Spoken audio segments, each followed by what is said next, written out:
भगवान श्री राम की ससुराल है, माँ जानकी की जन्मभूमि है। और माँ जानकी के बिना भगवत प्राप्ति नहीं हो सकती, क्योंकि माँ जानकी भक्ति का स्वरूप है। और ईश्वर को अगर प्राप्त करना है तो भक्ति का होना परम आवश्यक है। और वो भक्ति है माँ जानकी, और उन्हीं के कारण पूरा मिथिलावासी श्री भगवान राम का दर्शन कर सका। और भगवत प्राप्ति माँ जानकी के कारण ही हुई, चाहे जनक जी को जमाई के रूप में, बाकी के लोगों को चाहे वो जीजा जी के रूप में हुई हो। तो ये भक्ति का ही प्रभाव है, और उसी भक्ति की पावन भूमि पर हम यहाँ पर श्रीमद् भागवत कथा कर रहे हैं। जा जी, ये भूमि सवई भूमि गोपाल की, ये बाहरी आक्रांताओं की नहीं हो सकती। और जो लोग बाहरी आक्रांताओं के महिमा में अपनी भारतीय वाणी का प्रयोग कर रहे हैं, वो अपनी वाणी का दुरुपयोग कर रहे हैं। वे इस भूमि पर रहकर इस भूमि का भी अपमान कर रहे हैं। और वो लोग इस देश के लिए कभी भी प्रशंसनीय नहीं हो सकते जिन्होंने मेरे भगवान श्री राम कृष्ण के मंदिर तोड़े हों, जिन्होंने भारतीय संस्कृति को मिटाने का प्रयास किया हो। हम ये नहीं कह रहे कि वो क्यों हैं, कैसे हैं, वो जैसे थे हम सब जानते हैं। इतिहास में कई लोग महिमा मंडन कर रहे हैं, तो वो हम जानते हैं कि वो सीधे हमारे ऊपर कटाक्ष कर रहे हैं।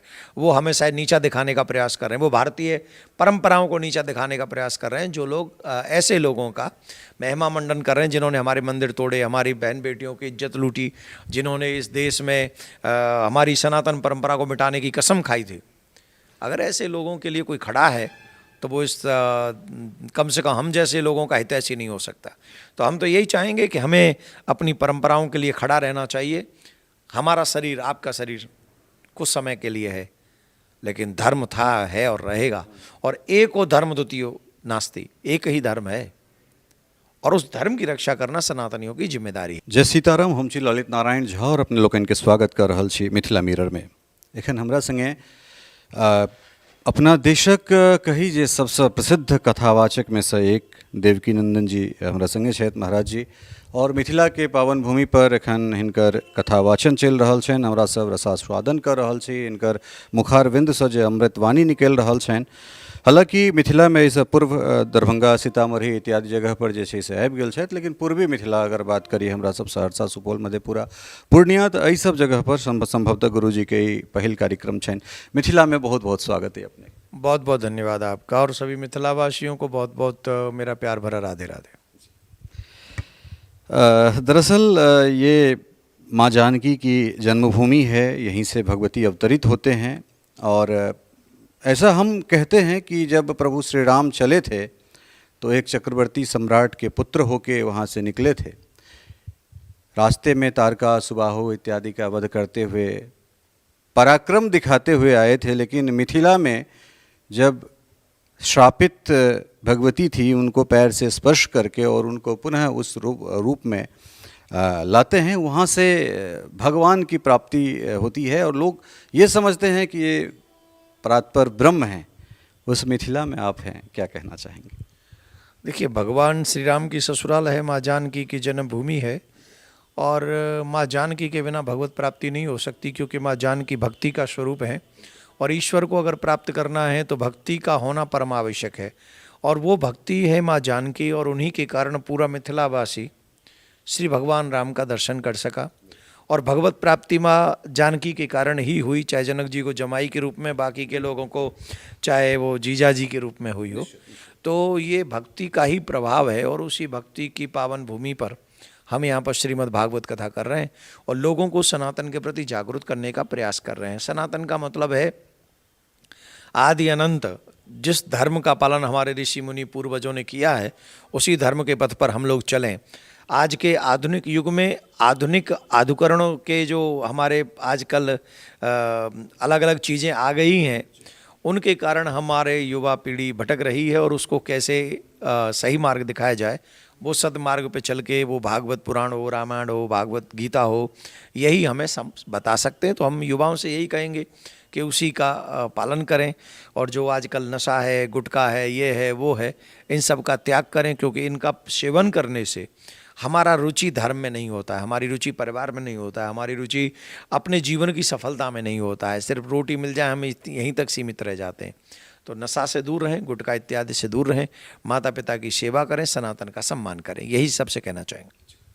हमारे यहाँ के जो विद्वज्जन हैं उनका मानना है कि जो दुल्हा सरकार हैं हमारे यहाँ पे, वो मिथिला से कभी दूर नहीं गए। हम उनको आत्मसात करके रखें हैं, अपने ही यहाँ रखें हैं।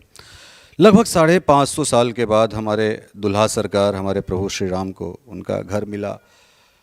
उत्सव का माहौल था पूरे देश में। अयोध्या की जो यशगान हुआ, उसके तुरंत बाद हम लोग महाकुंभ में प्रवेश किए और देश दुनिया सनातन की जो ये एक अलौकिक छटा को बहुत करीब से देखा। आप भी वहाँ गए थे, मैं भी तकरीबन 20 दिन वहाँ पे था प्रवास में।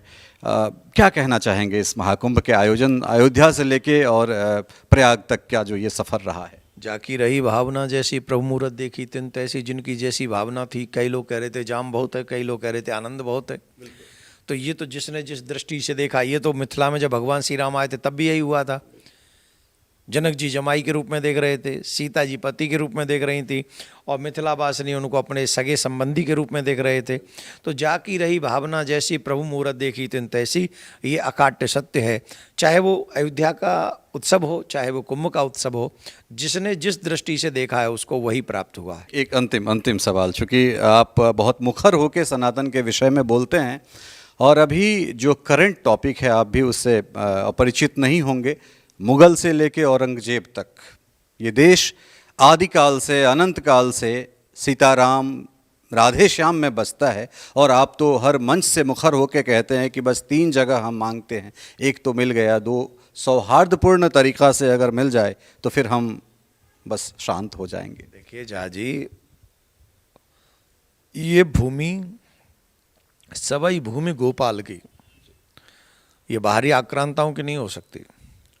और जो लोग बाहरी आक्रांताओं के महिमा में अपनी भारतीय वाणी का प्रयोग कर रहे हैं, वो अपनी वाणी का दुरुपयोग कर रहे हैं।